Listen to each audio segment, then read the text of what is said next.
Hello guys, it's D to the B here with a bit of a late review on Tales of the Jedi, and also happy late anniversary to D the B. So yeah, enjoy the video.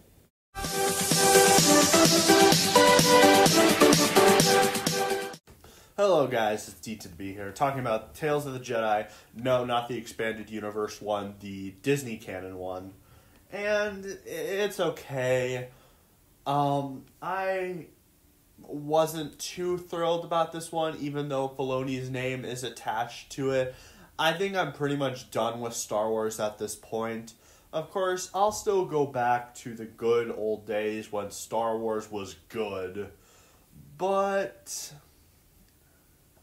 I just honestly lost all interest in like the modern projects. Well, some over others. But Tales of the Jedi was actually not too bad of a series. I think it did help boost my confidence back a bit, but it's not enough to convince me to stick around and watch series like Andor. I've heard Andor isn't terrible, but it's boring. That's what I've heard. But let's get back to Tales of the Jedi, because who cares about Andor, right? I'm gonna get so much hate for saying that. Anyway, yeah, it was okay.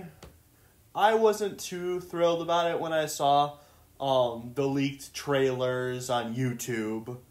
And no, not just the trailers from YouTube. Actually, people recording the trailer at an event and leaking them to YouTube.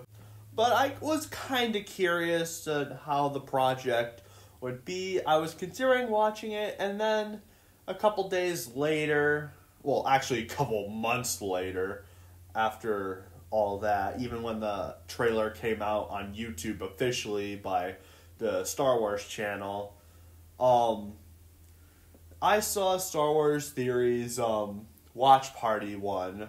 Well, technically I wasn't a part of the watch party. I just saw the thumbnail. I'm like, wait, is that out already? Then I looked it up, and I'm like, it is. So I downloaded all the episodes on Disney Plus. Yes, I still have Disney Plus. I've been meaning to delete it. So then, after work, I can watch the episodes and see how I feel about them. So let's get into the first episode. I found it very pointless. I did not like the first episode that much. It wasn't horrible. I'd say it's okay, but very unnecessary, to be honest. Like, it was an unnecessary episode. I guess you get to learn stuff about Ahsoka's people, but honestly, I didn't even care that much, to be honest with you. And also, I think we need a bit of a break from Ahsoka, because she's been in Clone Wars, both the movie and the show, Rebels, a bit of Rise of Skywalker, even though that film sucks, Mandalorian. The only Star Wars projects that she's not in yet by Filoni is, of course, Star Wars Bad Batch and the abomination known as Star Wars Resistance. Yeah, we don't talk about that one.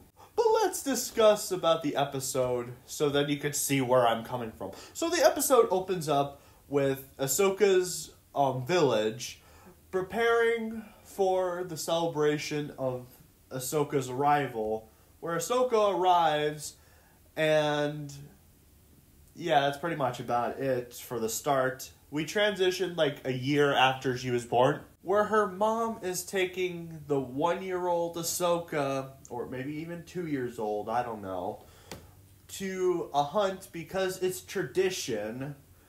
So Ahsoka's mom and Ahsoka go into the wild to hunt down a creature. You know how hunting stuff works. And she shoots down this one creature, and she makes Ahsoka watch her killing the wild animal. Now, I don't know too much about tribes and all that jazz, but personally, I'm not okay with that. Like, sure, it may be a tribe for some tribes, but I don't like the concept of teaching a baby about death. especially if the baby is not gonna remember it.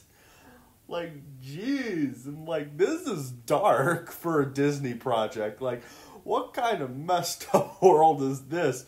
Personally, I wouldn't want to show my kids that. Well, if I had any. I wouldn't want them to see an animal die. I would more teach that when they're, like, the age that they need to know.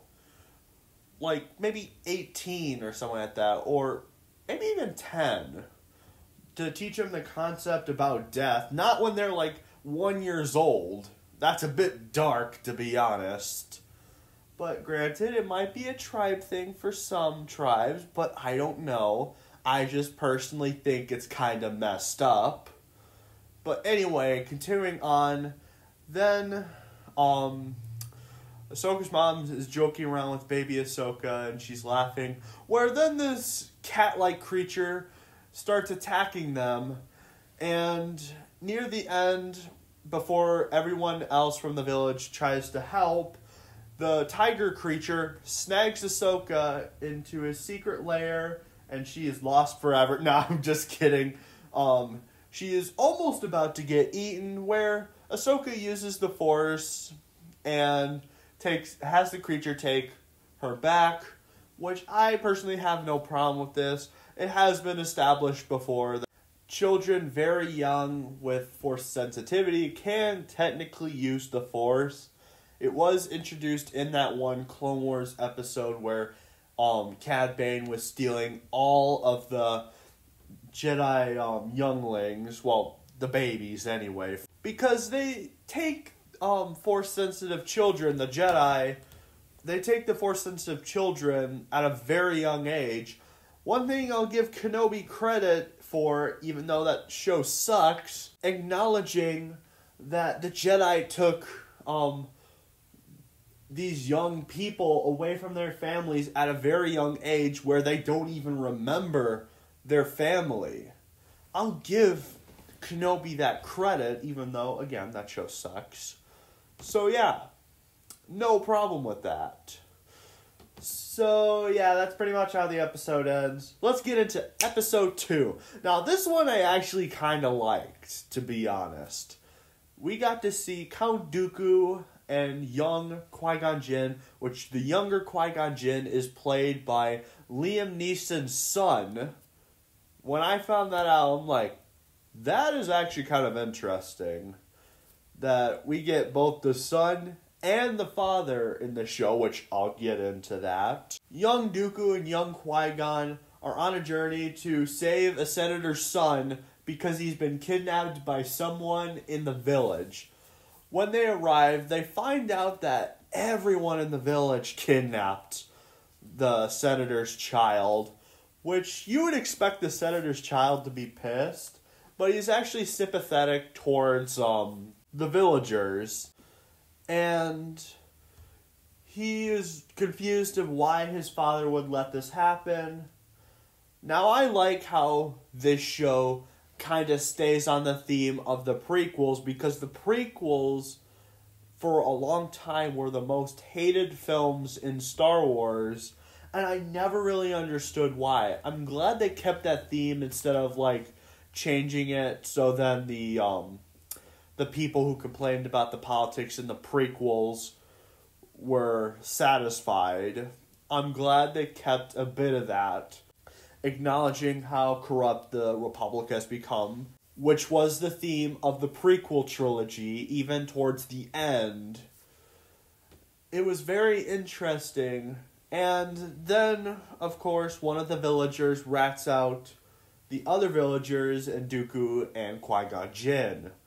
And, of course, Dooku goes all ballistic and dark-sidey, and chokes the senator and pushes his guards back. He pushed Qui-Gon back, where Qui-Gon quickly ran into the building and saved the son, so then his son could stop Dooku. I have no problem with this, but it kind of would have been better if Qui-Gon was the one to snap him out of it. He's a student after all. Like, Qui-Gon could have helped Dooku, but he went back to free the senator's son. I think it would have been better if Qui-Gon at least tried and then saved the senator's son so then he could stop and help him and that stuff. And then Dooku says in the end of the episode that you are a wiser man than I was today. And Qui-Gon's like, because of your teachings. And then they walk off into the sunset, and that's the end of that episode. Not a too bad of an episode, I will say. Have a few issues, but it's still a good one. Next, we get into another episode with Dooku. To be honest, for a bit, I thought it was going to go back and forth between Ahsoka and Dooku, which I'm actually okay with having all the Dooku episodes together. I was actually shocked when I looked on Disney Plus and saw all the Dooku episodes were all together after the first Ahsoka episode. It is a bit confusing the way they set it up, I will say that. But anyway, let's get on to the second episode with Dooku. Dooku and Mace Windu are going to a planet to recover the Jedi that had died on that planet to do a proper burial.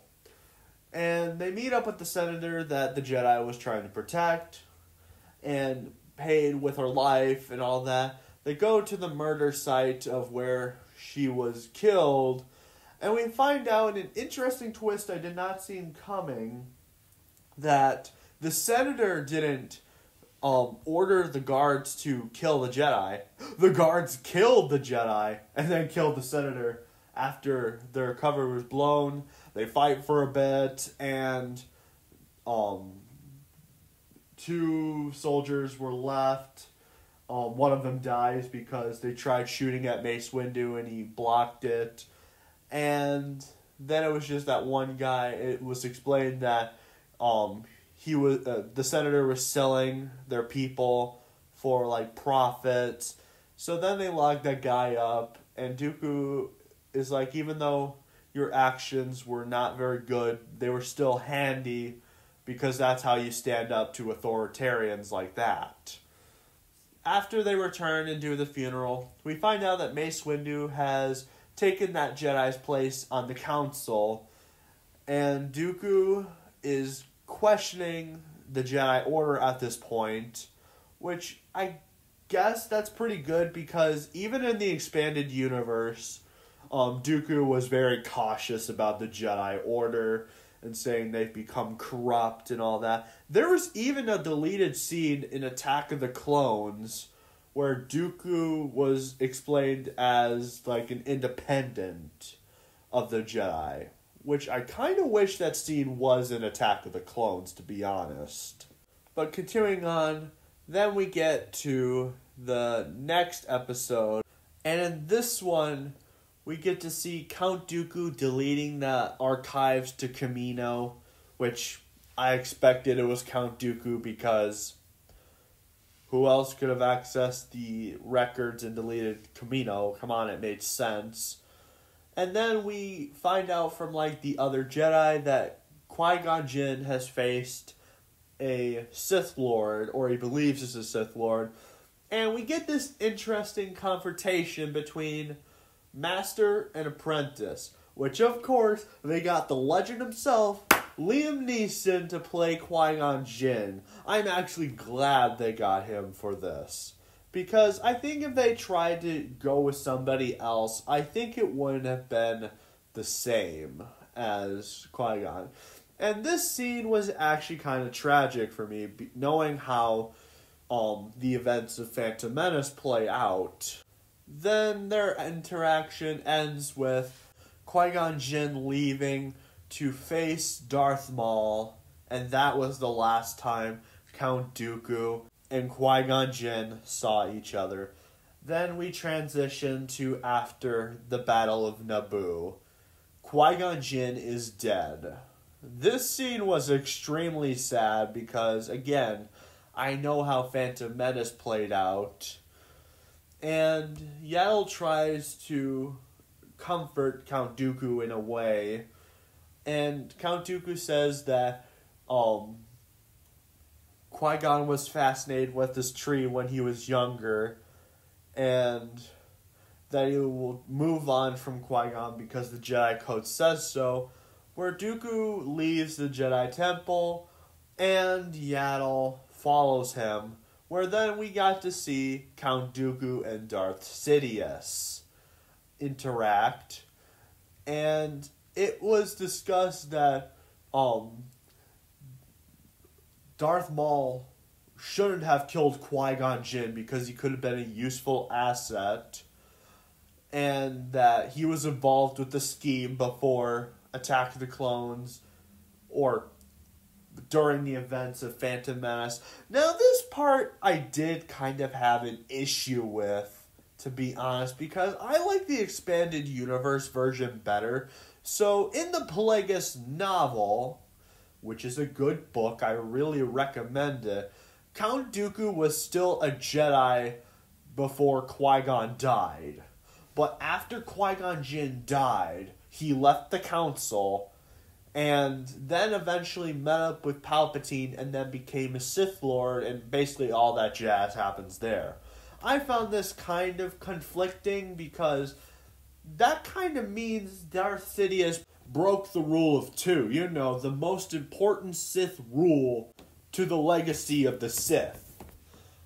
He broke that rule. He specifically told Darth Maul that there could only be two when he faced off with him on Mandalore. So yeah, that's a bit conflicting for me. Then Yaddle reveals herself, and Dooku and her fight it off, and Yaddle dies in the end, and bam, that's the end. Now, this is a bit conflicting with the, the expanded universe. Because according to what I, heard, in the expanded universe, Yaddle dies in a mission with Anakin and Obi-Wan. Personally, I'm not sure how I feel about this. I don't know which one to consider really canon, to be honest with you. But yeah, it was a fine episode, but it really did do some contradictions. But granted, Darth Plagueis isn't really canon anymore because Disney decanonized the expanded universe.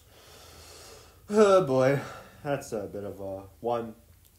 And then after that we get the Ahsoka episodes, which the second Ahsoka episode is basically Anakin trains her to surpass this droid simulation that they created, so then she's prepared for not just droid threats, but other threats with blasters, except lightsabers, of course. And the episode's basically her training with all that stuff. And then the episode ends with how Clone Wars ended, and that's pretty much it. Yeah, kind of a pointless episode, to be honest. Then we get the 6th episode. It's fine, I guess. I don't know how to feel about Ahsoka attending the funeral of Padme, to be honest. In the Ahsoka novel, Bail Organa does not know that Ahsoka is alive until 1 year after the events of Revenge of the Sith. And this episode is like, nope, she was there during the funeral. I'm not sure how I entirely feel about that, because that's actually a bit confusing and contradicts the canon, but Disney was really bad at keeping their canon together, to be honest. Bail then meets up with Ahsoka in the Count Chambers, and Bail's saying that you shouldn't have come, but Ahsoka came anyway because Padme was her friend, and Bail tries offering Ahsoka to kind of start the rebellion in a way. Ahsoka denies, she says she's done with fighting, and then stormtroopers, well, the clone troopers, which are the early version of the stormtroopers, go to where Bail and Ahsoka were talking, and Ahsoka has disappeared before the troopers got there, and the troopers basically escort him back to where he belongs because the area they walked into was off limits. And before that, Ahsoka got a pager from Bail Organa just in case that she needs anything from him. Later on, we transition to Ahsoka after Order 66, and she's a hay farmer, or maybe just a regular farmer, and they're getting the bales of hay onto the transport, which of course they put on too many, and the amount of hay was about to crush this one chick until Ahsoka uses the Force to blast through the hail so she didn't get crushed. And Ahsoka and this new girl eventually meet up at night, and the new girl reveals that she knows she's a Jedi because of the Bail thing, and they said they'll keep it a little secret, but of course there's this guy character who is stupid because he believes in the Empire and all that jazz, kind of like that mole guy from Kenobi. I will say, one interesting thing about the Kenobi show was definitely that character, even though the rest of the show sucked. Anyway, while New Girl and Ahsoka are off getting some supplies for their farm, Idiot rats out Ahsoka, and when New Girl and Ahsoka come back, their farm is in flames.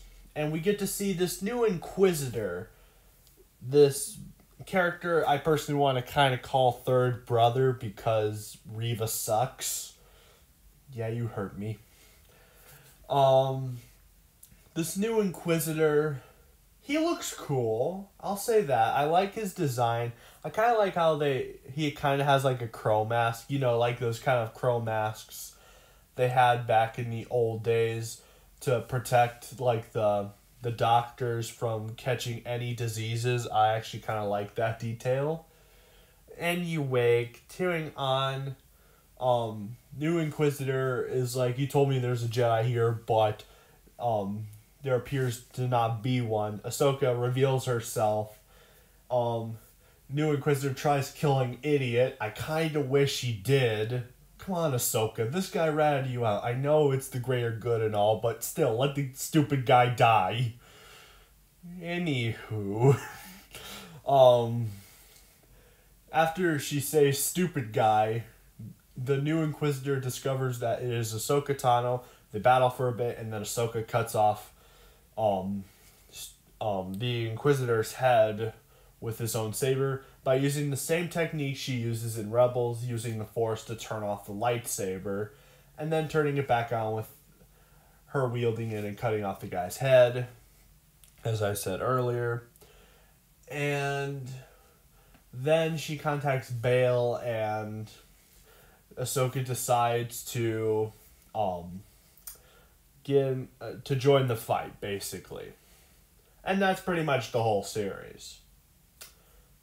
There is a bit of retcons in this episode, which one of them I already mentioned. It was the fact that Bail and Ahsoka meet up way earlier than they're supposed to, according to the Ahsoka novel. And also the Inquisitor she fights. Because in the Ahsoka novel, she faces off with the sixth brother. And she uses the Force to crush the crystals in his lightsaber, blowing up the lightsaber and killing this Inquisitor, which also gives her lightsabers because she gets the red out of them. Okay, so here's a weird thing I discovered about Disney canon. So apparently red lightsabers for the Sith are just regular crystals, but they get some of the Sith Lord's blood, and that's how they're red. I think that's kind of stupid, to be honest, but that's just me. continuing on, yeah. And then we got this new Inquisitor she kills. This is a bit conflicting. Granted, she could have killed both. It's maybe a little bit redundant, but it's clearly a bit of a retcon, which not the first time the Ahsoka novel has been retconned. Like in the Clone Wars arc, the last season, it played really differently in the Ahsoka novel because Rex got the chip removed from his head, where in the final arc, Ahsoka removes the chip from Rex's head. So yeah, not the first time. As much as I like Season 7, I will admit that is a giant retcon to the Ahsoka novel, which didn't hate that book. It was actually one of the only Disney books I've ever read. I don't want to read any more Disney books because I hear they're not that good. Anyway, after that, yeah. So, what did I think of the show? As I said in the video, it's as I said in the thumbnail, it's okay. I do have some issues with it. Let's start off with the name first. Tales of the Jedi. Not a great name to pick for a series because we have the Tales of the Jedi from the expanded universe. Basically telling the tales of the Jedi in the Old Republic era. And why is Ahsoka involved with this show? I like Ahsoka, but we don't want too much of her. Because I've constantly heard some people, like the people are glad that Darth Maul came back, saying that they kind of got sick of Maul after like Rebels and Solo and Clone Wars Season 7. I feel like you're doing the exact same thing with Ahsoka. We need a bit of a break. The only series that Ahsoka is not involved with in the Dave Filoni shows are Bad Batch. Well, yet. We never know if they're going to slip her in Season 2. And also the abomination known as Star Wars Resistance. Yeah, I think we need a bit of a break from her. Like, one show is fine with having a break away from Ahsoka. And especially since we're having an Ahsoka show come out the year after. The Ahsoka arcs felt like unnecessary episodes. I didn't hate them, but they were still kind of unnecessary, to be honest. The Dooku arcs, yeah, I kind of enjoyed those. Watching this kind of made me wish that we got a show from Dave Filoni taking place before the Phantom Menace. Like the Republic before the events of Phantom Menace. I think that is a great idea for a show. Because we don't have a lot of things that date back before the Phantom Menace, but not too far. Like, not like Old Republic era.